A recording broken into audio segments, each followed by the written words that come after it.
दोस्तों, आप सभी का स्वागत है आपके अपने YouTube चैनल धार्मिक ज्ञान पर। एक समय की बात है, एक राजा बहुत बड़ा प्रजा पालक था। वह हमेशा प्रजा के हित में प्रयत्नशील रहता था।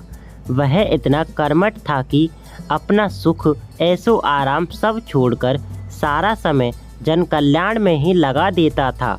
यहाँ तक कि जो मोक्ष का साधन है अर्थात भगवत भजन यानी कि भगवान का भजन, उसके लिए भी वह समय नहीं निकाल पाता था। एक सुबह राजा वन की तरफ भ्रमण करने के लिए जा रहा था कि उसे एक देव के दर्शन हुए। राजा ने देव को प्रणाम करते हुए उनका अभिनंदन किया और देव के हाथों में एक लंबी चौड़ी पुस्तक देखकर उनसे पूछा, हे देव महाराज, आपके हाथ में यह क्या है? देव बोले, राजन, यह हमारा बही खाता है जिसमें सभी भजन करने वालों के नाम हैं। राजा ने निराशायुक्त भाव से कहा, कृपया देखिए तो इस किताब में कहीं मेरा नाम भी है या नहीं। देव महाराज किताब का एक एक पृष्ठ का मतलब है पन्ना, उलटने लगे, परंतु राजा का नाम कहीं भी नजर नहीं आया। राजा ने देव को चिंतित देखकर कहा, महाराज, आप चिंतित ना हों, आपके ढूंढने में कोई भी कमी नहीं है।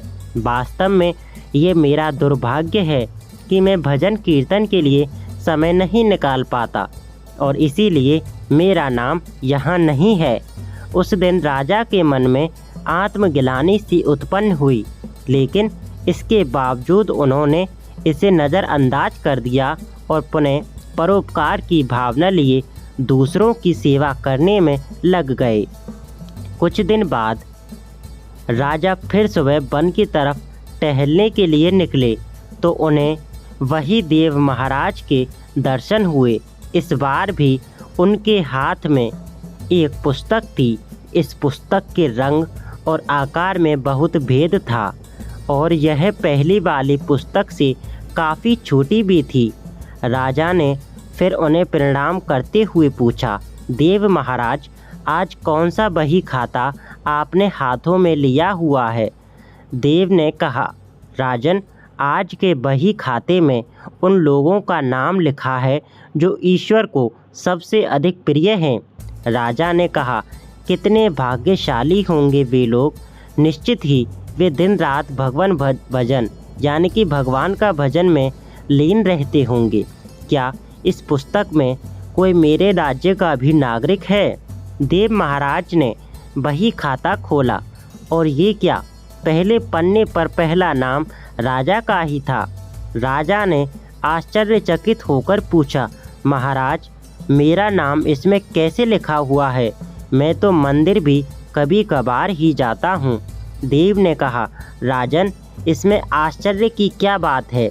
जो लोग निष्काम होकर संसार की सेवा करते हैं और जो लोग संसार के उपकार में अपना जीवन अर्पण करते हैं, जो लोग मुक्ति का लोभ भी त्याग कर प्रभु के निर्बल संतानों की सेवा सहायता में अपना योगदान देते हैं, उन त्यागी महापुरुषों का भजन स्वयं ईश्वर करता है।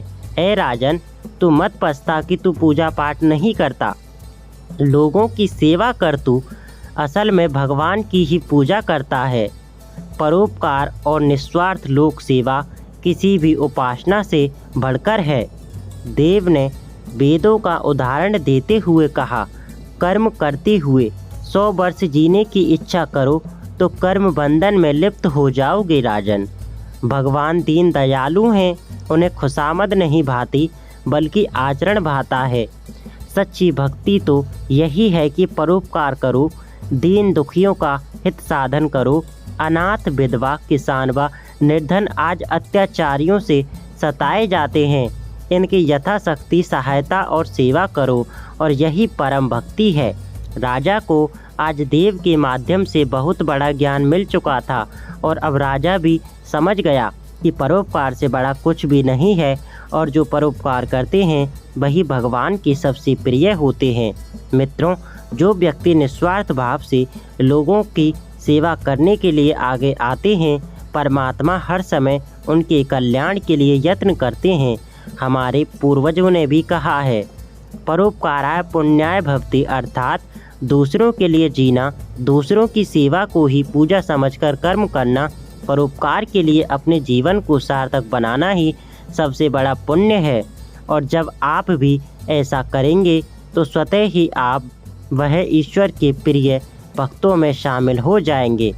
अगर आप भी पवित्र मन और तन से भगवान के भक्तों, दीन दुखियों की सेवा करते हो तो अवश्य ही आप भी इस राजा की तरह अपना नाम पहले पन्ने पर ला सकते हो।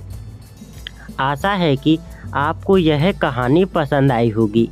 अगर आपको हमारे द्वारा सुनाई गई यह कहानी पसंद आई हो तो आप हमारे YouTube चैनल धार्मिक ज्ञान को सब्सक्राइब कर सकते हो और इस वीडियो को लाइक कर सकते हो। चलिए मिलते हैं फिर किसी नेक्स्ट वीडियो में।